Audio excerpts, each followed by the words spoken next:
Rational functions. A rational function is a function of the form p of x divided by q of x, where p and q are polynomials. We will assume that p of x and q of x have no factor in common. And even though rational functions are constructed from polynomials, their graphs are going to look quite different from the graphs of polynomial functions. So we begin this with a discussion of a very simple rational function. This is the function f of x equals 1 divided by x.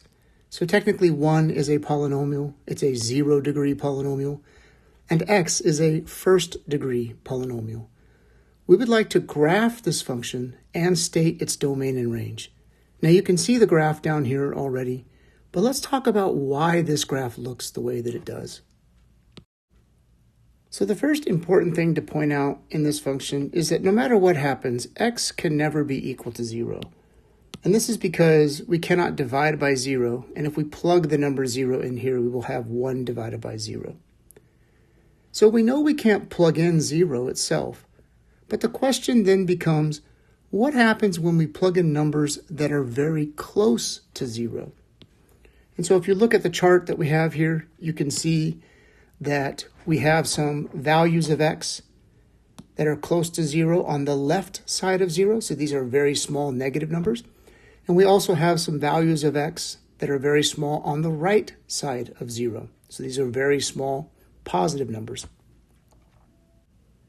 And if you plug these numbers into the function, what you will see is that when you plug in very small negative numbers, the function values are becoming very large and negative. And when you plug in very small positive numbers, the function values are becoming very large and positive. So what's happening is as we approach 0 on the left side of 0, so as the x values are approaching 0 on this side, you can see that the function values are going down toward negative infinity. So the y values are approaching negative infinity. Likewise, when we plug in very small positive values, so that means on the x-axis, we are plugging in numbers that are getting very close to 0, but they're on the right side of 0 now. Those function values are becoming very large positive numbers, and that's what you see happening here. So on the right side of 0, the function values are approaching positive infinity. The other thing to notice is that if you plug in very large x values or very large negative x values, you are going to get very small y values or very small negative y values. So that means when you plug in very large x values, the values of y are getting closer and closer to 0. And when you plug in very large negative x values, the values of y are also getting very, very close to 0, but they are doing so on the negative side of 0. Now, why is all this happening? Well, it's basically based on the simple fact that if you have the number 1 and you divide it by a very large number, you are going to get a small number. And likewise, if you have the number 1 and you divide it by a very small number, the result is going to be a large number. And this general principle about numbers is something that you should remember not only for this class, but especially for calculus. So what you can see then in the graph is as x is approaching 0 from the left side or from the right side, we have this very strange behavior. The function is not continuous at 0, right? Because there's a big break in the function here. And also you can see that 0 is a restricted value. So we get this sort of dotted vertical line here, which is called a vertical asymptote.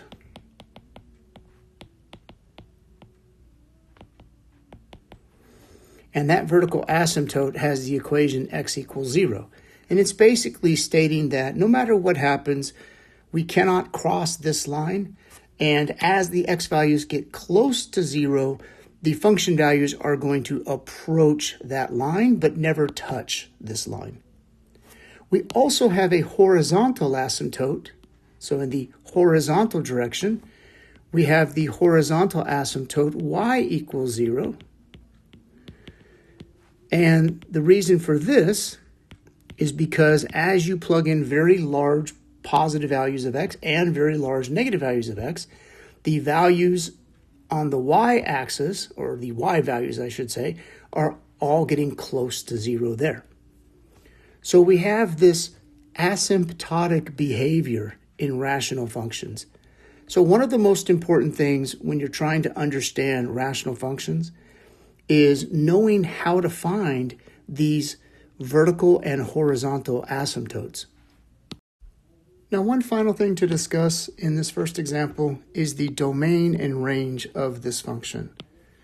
So the domain is the set of all the x values that we are allowed to plug into the function, and we know that we can plug in all values of x except for x equals 0. So we'll write that domain here in interval notation. And then the range is simply all the y values that you get when you plug in all those x values.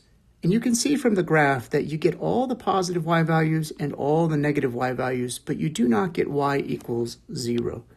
So the range is also the same as the domain, coincidentally. Before we move on, let's talk a little bit about some notation that we will be using in this section. So if x is getting close to some number a, and it's doing so on the left side of a, we use the notation x and then an arrow, the number a, and then a little negative here means we are approaching from the negative side or the left side. Now, if we want to approach a from the right side, we just put a plus sign. If we want x to become very large negative numbers, we just put x approaches negative infinity. And if we want x to become very large positive numbers, we put the x and then the arrow and then positive infinity. So this kind of notation is very useful when talking about asymptotes. So for example, we have sort of a definition of a vertical and horizontal asymptote. Let's start with a vertical asymptote. The line x equals a is what we call a vertical asymptote of some function y equals f of x if y approaches either positive or negative infinity as x approaches a from the right or from the left. So for example, if we have a graph that looks like this, you can see here that as x approaches a from the right side, and that's what the notation is saying down here, the values of y are going up forever. That means y is going to infinity. Or we could have, as x approaches a from the left side, the values of y are going to positive infinity. Okay? Or they very well could have also been going to negative infinity. So as x approaches a from either the right or from the left, if the values of y go down to negative infinity, then you have a vertical asymptote at that number. The line y equals b, so that's a flat line, is a horizontal asymptote if the function approaches that horizontal line as x either goes to infinity or as x goes to negative infinity. So as x gets very large in the positive direction, if the function is flattening out and getting close to that line, then we have a horizontal asymptote at that line. Also, as x goes to negative infinity, so in the opposite direction, if the function values are flattening out at that horizontal line, then we have a horizontal asymptote there. So now let's talk about a little bit more graphing. So in the second example here, we're going to use transformations to graph these rational functions that you see here. Now, full disclosure, you don't have to use a transformation to graph these, but let's go ahead and see what we can do. So we know that the function y equals 1 divided by x has a graph that looks something like this. This is the first one that we did. So if I have a function like y equals 2 divided by x minus 3, and actually we call this r of x here, I want you to see that if you factor out the 2, you can write this as 1 divided by x minus 3. And so 1 divided by x minus 3 is going to look exactly like 1 divided by x, but we know that the minus 3 is going to shift the graph 3 units to the right. And then the 2 is just going to make the graph stretched out a little bit in the vertical direction.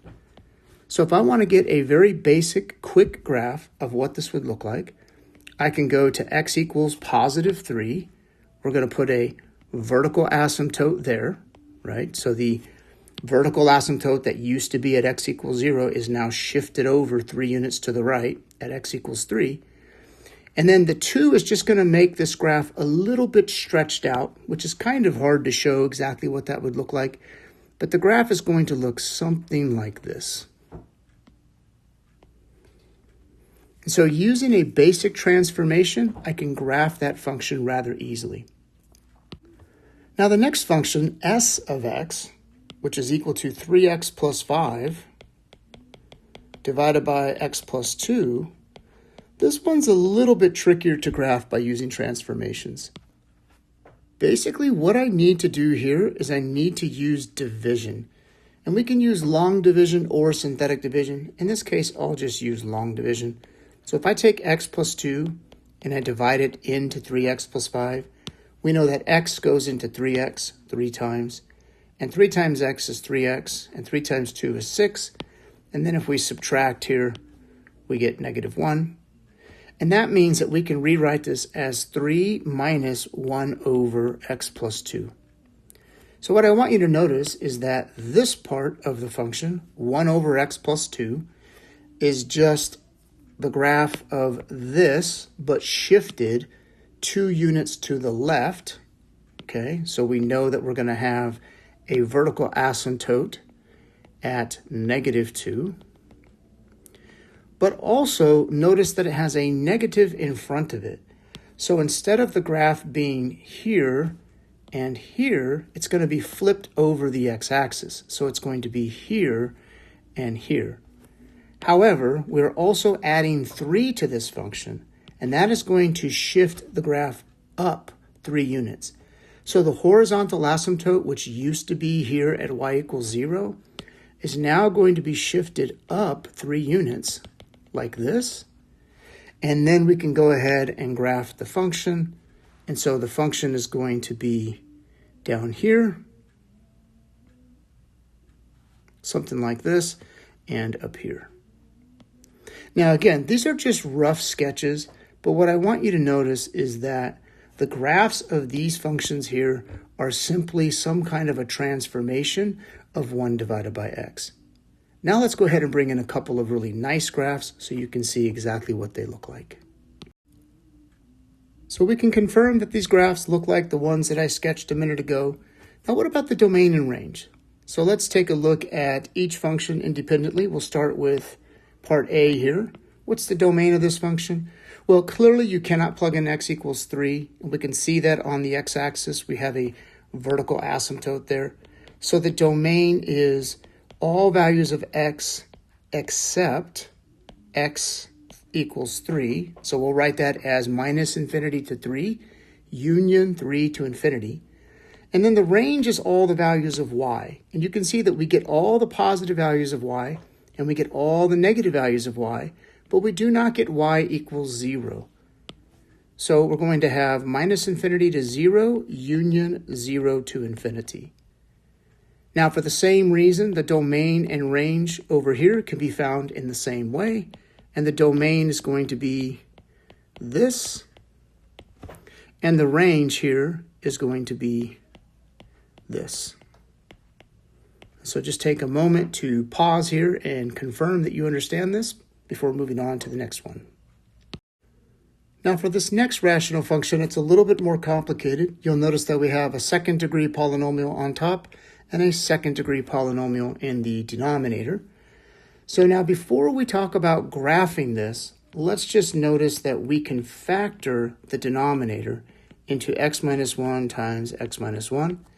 And the numerator is actually not factorable, at least not using rational numbers, so we'll just go ahead and leave it as is for now.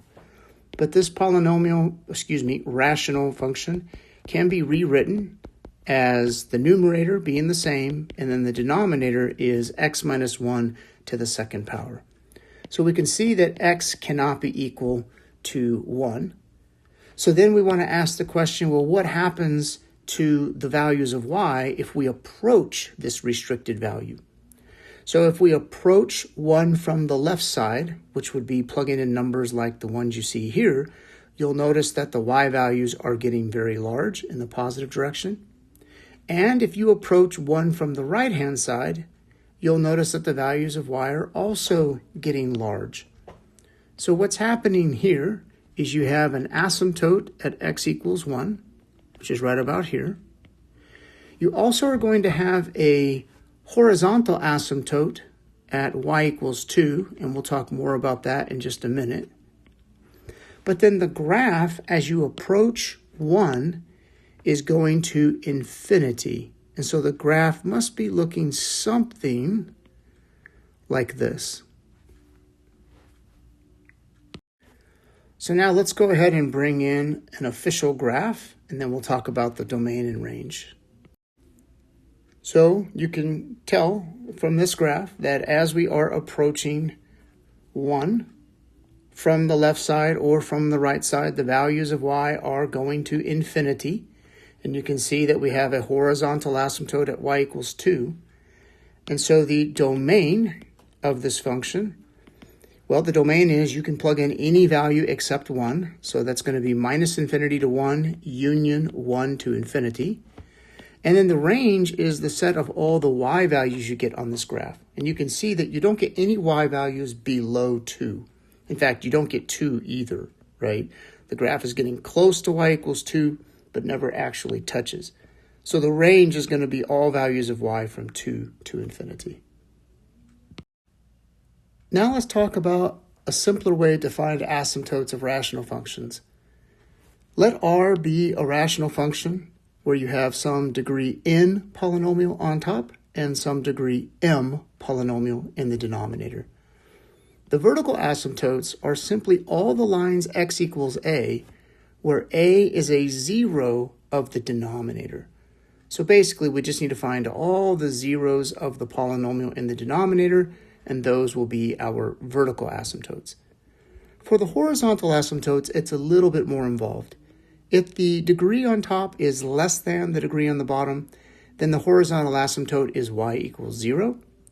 If the degree on top and bottom are equal, then the horizontal asymptote is y equals the number an divided by the number bm. And notice that those are just the leading coefficients here.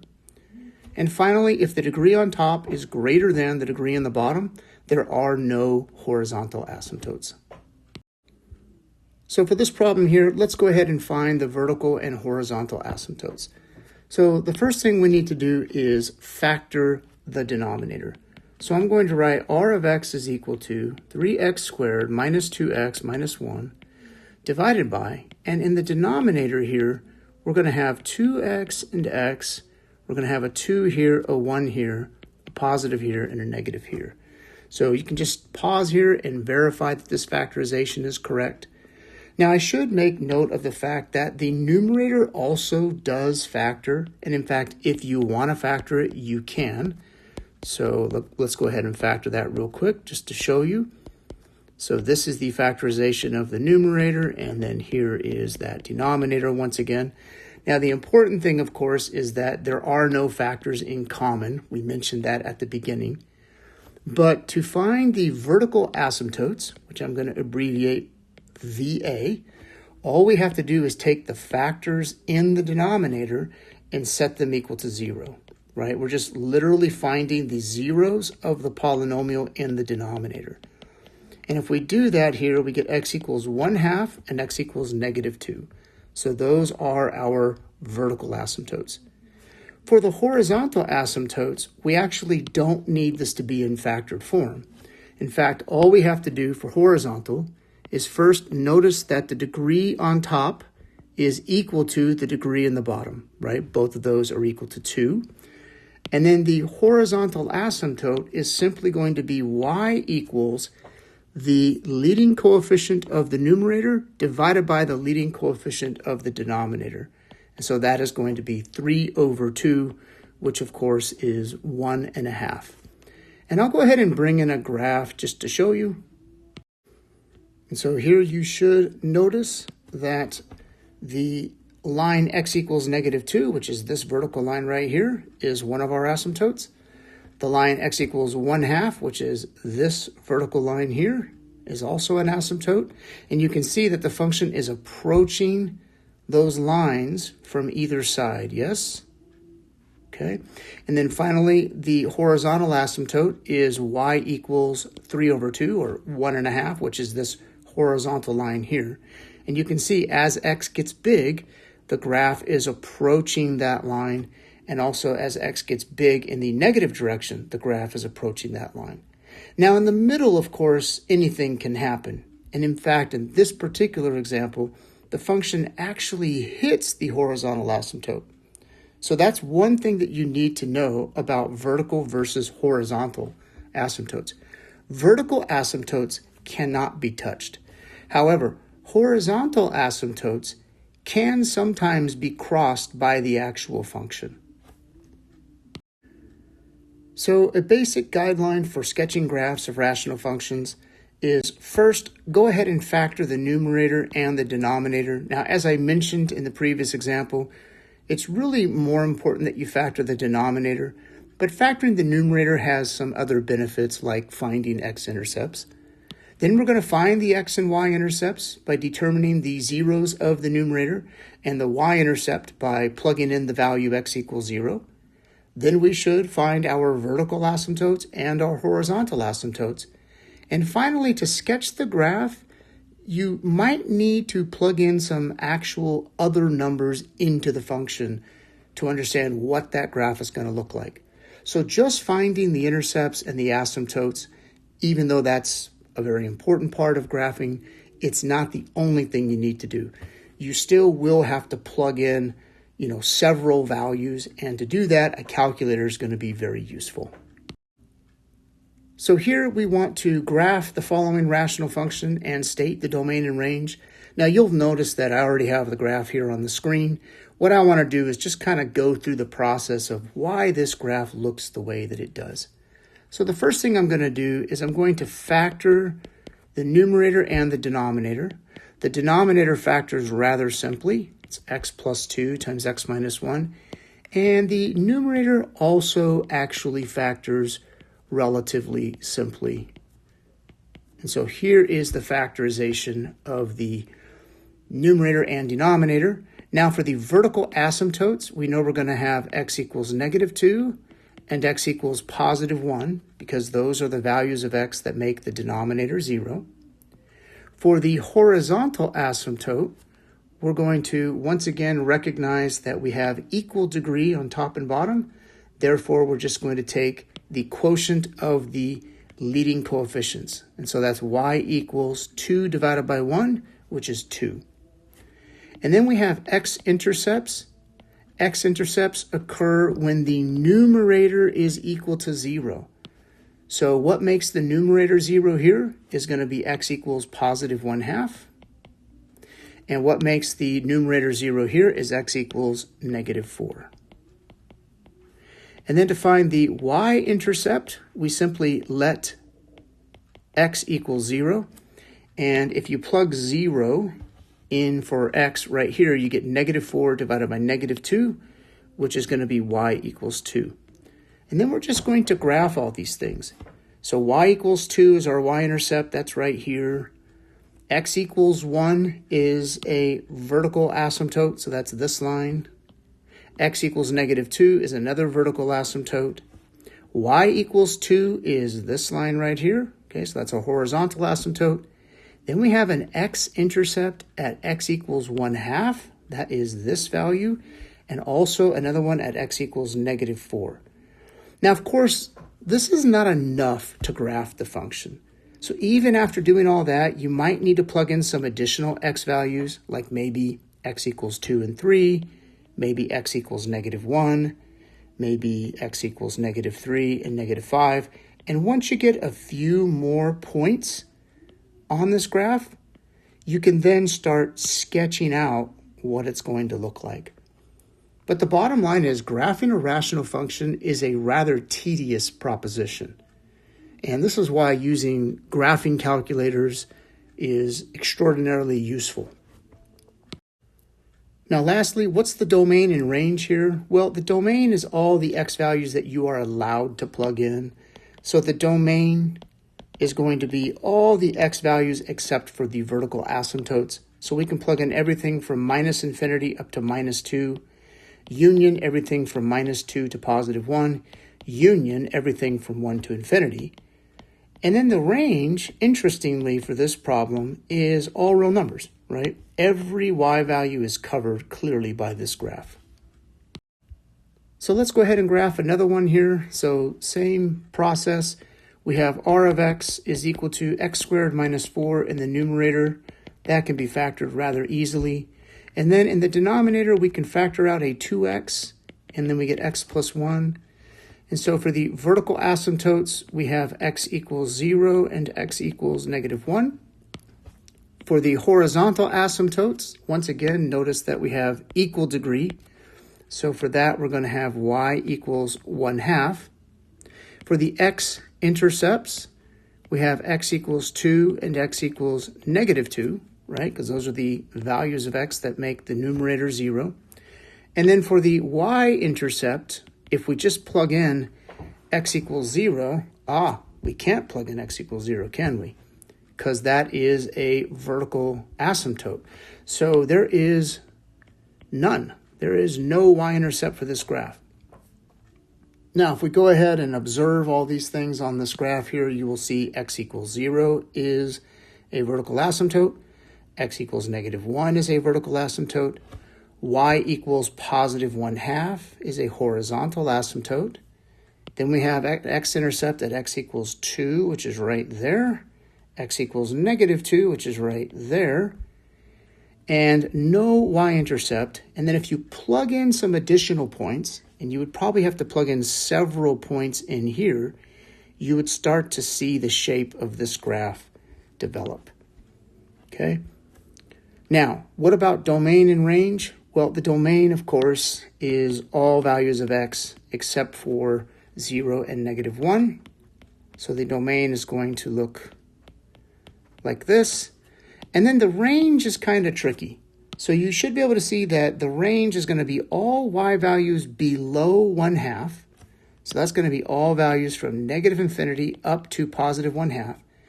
Union, and then notice in here that there's some y value right here, which is the minimum y value up here. And then you get everything above that, but you get nothing in between 1/2 and this number. And this value is approximately 7.5, okay? So the range is going to be all values from 7.5 to infinity, plus, of course, all those values from -infinity to 1/2. Now, you might be wondering, well, how do you know this? How did I know that that was 7.5? Well, you can use graphing software, but the true way that we know how to find these minimum values like this is by using calculus, which of course we don't know at this point. So let's go ahead and do another one here. We have r of x is equal to 5x plus 21 divided by x squared plus 10x plus 25 is going to be x plus 5 quantity squared. So for the vertical asymptotes, we can see that x equals -5 is going to be a vertical asymptote. Notice that the power in the numerator is less than the power in the denominator. So that means the horizontal asymptote is going to be y equals 0. And then for the x-intercepts, we're just going to set the numerator equal to 0, and that gives us x equals -21 over 5, which is what? -4.2. And for the y-intercept, we're just simply going to let x equal 0, and for that we get y equals 21 over 25, which is about 0.8. 0.84. Okay, so you can see the y-intercept at 0.84. You can see the x-intercept at negative 4.2. Do keep in mind that each of these marks on the x-axis represents 5 units. Here we go. And then the vertical asymptote at x equals negative 5. Horizontal asymptote at y equals 0. And again, you would need to plug in a lot more values of x, because what happens in this case is the graph approaches negative infinity as x approaches negative 5 on the left, and it also approaches negative infinity as we approach negative 5 on the right, but then after that it goes up and then it starts coming back down and leveling off here. So once again, if I want to find the domain and range, the domain is pretty simple. It's all values of x except for negative 5. And that's how we can represent that. And then the range, notice the range covers all the y values up to whatever this y value is right here. So we would need to know what is that y value. And I'm just going to estimate that that is about 1.6. So we would say all the values from negative infinity up to 1.6. And of course, this is just an approximation. Now, what if we have a common factor in the numerator and denominator? So let's consider these two examples. So for s of x here, notice that if we factor the denominator, we get x times x minus 3. And we know that these are going to cancel out, and this is going to equal 1 divided by x. And we know what the graph of 1 divided by x looks like. However, there must be something different about this graph and this graph, even though these expressions are equal to each other. And here's the difference. If you consider the original function, clearly x cannot be equal to 3 here, because if you plug in 3, 3 minus 3 would be 0. So what ends up happening is at x equals 3, you have to indicate that x cannot be that value, and you do this by putting a hole in the graph. So to make it very simple here, when you're graphing rational functions where you have a common factor in the numerator and the denominator, you go ahead and factor and simplify, but you have to remind yourself that x cannot equal whatever it was that it couldn't equal in the original function. So of course, x also cannot be equal to 0, right? But we know that, we can see that here. We have to keep in mind that x cannot be 3. And where that previous restriction was, that is where you are going to get a hole in the graph. Now what about the second function, t of x? So here, if we do the same thing, in the numerator we can factor out x squared, and then we get x minus 2, and the denominator is just x minus 2. And this is clearly equal to x squared because these cancel out. However, we have to remind ourselves that no matter what, x cannot be equal to 2 because you could not plug 2 in back here. So what is the graph of t of x going to look like? Well, it's going to look exactly like the graph of x squared, which we know is a very simple graph. It's this graph right here, in fact. However, x cannot be 2. So if I go to 2 on that graph, there's going to be a hole where the number 4 would have been on that graph. Okay, so graphing where you have a common factor is very simple. You want to go ahead and simplify your function and then just graph that function like you normally would. But then you have to remember to put a hole at whatever value of x got canceled out here when you canceled these factors. And here is a little nicer picture of both of these functions.